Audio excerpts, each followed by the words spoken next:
Good evening. Very polite, thank you, thank you. I am a specter, a fancy word for a spirit or wandering ghost.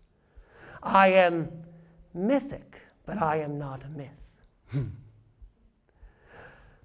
Horror and dark fantasy is a genre that casts an unusual light on the human condition, and in many ways is more edifying of the human condition than any other sort of tale. Because the truth is that the one thing that humanity shares is fear. Some people have never felt love, but everyone has been afraid. You may not like that truth. It does not make it any less true. I do not care for stories of nihilism and mayhem without any morality behind them. One of my companions called my tales macabre with a moral, and I like that. Because I do believe that every action has consequences, and indeed, sometimes inaction has consequences as well. And this is a tale of that. There was a road, and beside the road there was a ditch, and in the ditch there was the body of a woman dead. And she lay there in the lonely ditch beside the lonely road. And as she lay there, first a businessman came down the road going about his business. He looked down and saw the woman in the ditch, and he thought perhaps he should do something, but did not want to bother himself with such unseemly business, so he passed on.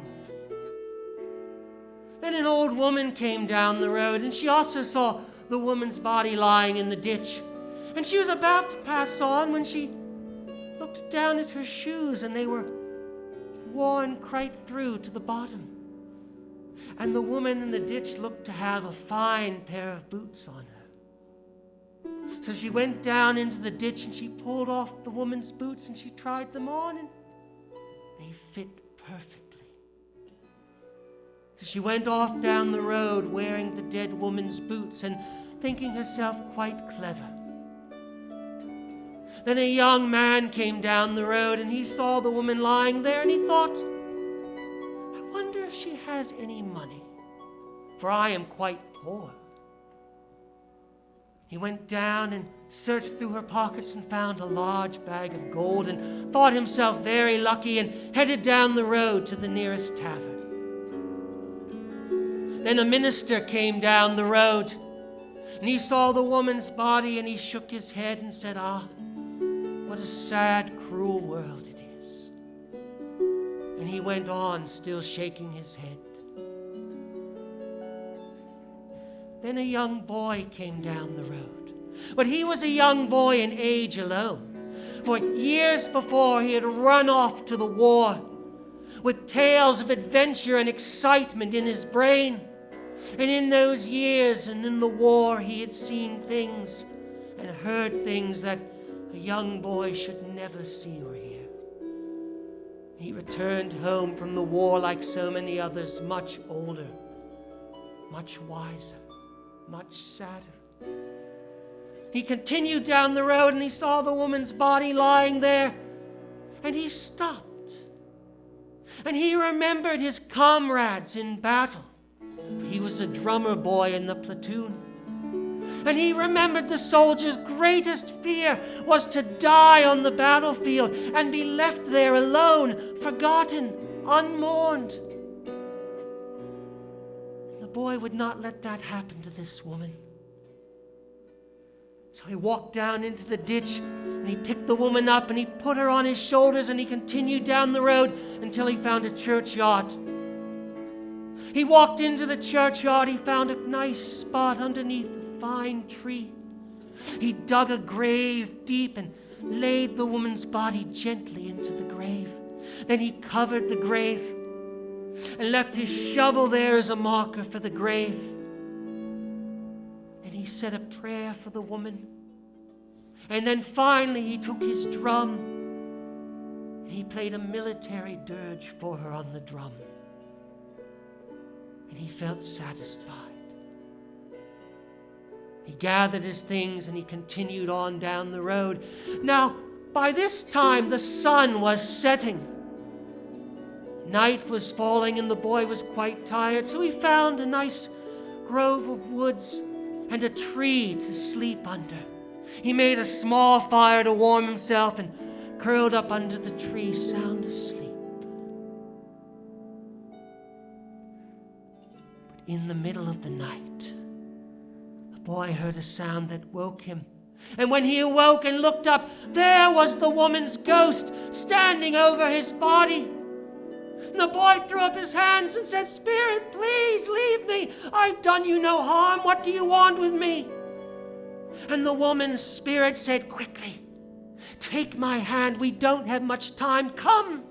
I mean you no harm. Come with me."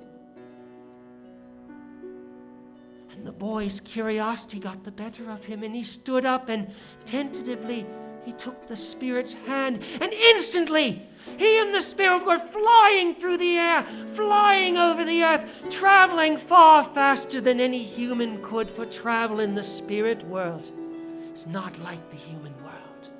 They flew over mountains, they flew over valleys, over seas, over rivers. They flew over woods, and the woods grew darker and darker until they came to a very dark set of woods. And in the middle of those woods was a huge castle. And the woman set the boy down there and pointed and said, "Go, knock on the door, and all your questions will be answered." And then the specter vanished before the boy's eyes. The boy walked up to the castle and he knocked on the door, and the door opened slowly and an ancient servant came. And the servant smiled and bowed to the boy. And he said, "Welcome, master. Come inside." The boy said, "There must be some mistake. I'm not the master of this place." The servant said, "No, please, master, come inside. You must be very hungry. I prepared a meal for you. Come inside and I will explain everything." The boy walked inside after the old servant, and there was a dining room table set up with a feast that the boy had never seen. The servant seated him at the head of the table, and there was pheasant and fruit and vegetables, and oh, it was lovely. And a roaring fire in the fireplace. And the boy sat and ate hungrily, hungrier than he imagined he'd ever been before. He ate, and when finally he was filled, he sat back and said, "That was a fine meal, servant. Thank you." The servant said, "Come, young master, sit by the fire, and I will explain all.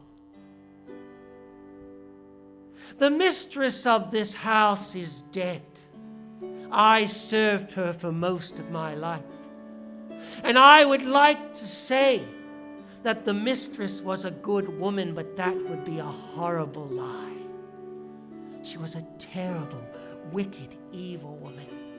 She was a sorceress, a magician, who sold her soul to the devil to acquire power unimaginable and kept this valley and these woods in fear. When the time came to surrender her life, the devil came to her and said, 'Mistress, it is time to collect on our bargain, time to collect your fee.' Now, my mistress was a very clever woman, and she said, 'Devil, would you like to make a wager with me?' Now, as anyone knows, gambling is the devil's greatest weakness. He cannot resist a wager. 'Perhaps, mistress, what do you have to offer?' My mistress said, I have a dark and cynical view of humanity, but it is not completely extinguished. I still believe there is some good in the world. Here is my wager. Take my dead body, leave it anywhere in the world in plain sight in the morning, and I wager that before the sun sets, a kind soul and a good soul will come along and give me a proper burial. If I win, my soul goes free of your influence. If I lose, you have my soul and everything I possess. The devil thought that was a fine wager. And that was the wager he made.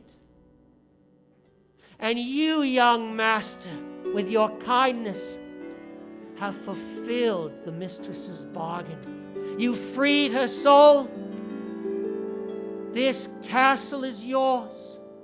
All the books in her library with all her magic secrets are yours. All the gold and jewels in the treasure rooms are yours. This valley is yours, master, because you acted with kindness. Come. You look very tired. Let me take you to your bed. So the servant took the boy to the master bedroom with a huge, comfortable bed, more comfortable than the boy had ever slept in before. He slipped into some fine night clothes, and he crawled under the covers and laid down in the softest bed he'd ever been in. And he fell asleep. But in the middle of the night, he heard a sound that woke him, and he sat up in bed, and in the corner of the room, a light began to glow. And it grew brighter and brighter and brighter until he had to shield his eyes. And with a whoosh of flame, the smell of sulfur and brimstone, there stood the devil himself. Iron horns gleaming in the moonlight, red eyes shining, sharp teeth smiling. And the devil held up his hands and said, "No, no, good master, please have no fear. I mean you no harm. I simply wanted to come and acknowledge the person who had won the bet for the sorceress. Congratulations. I hope you have a long, long life here in this castle, young master. Good evening." And as the devil turned to go, the boy called out and said, "Devil, aren't you angry?"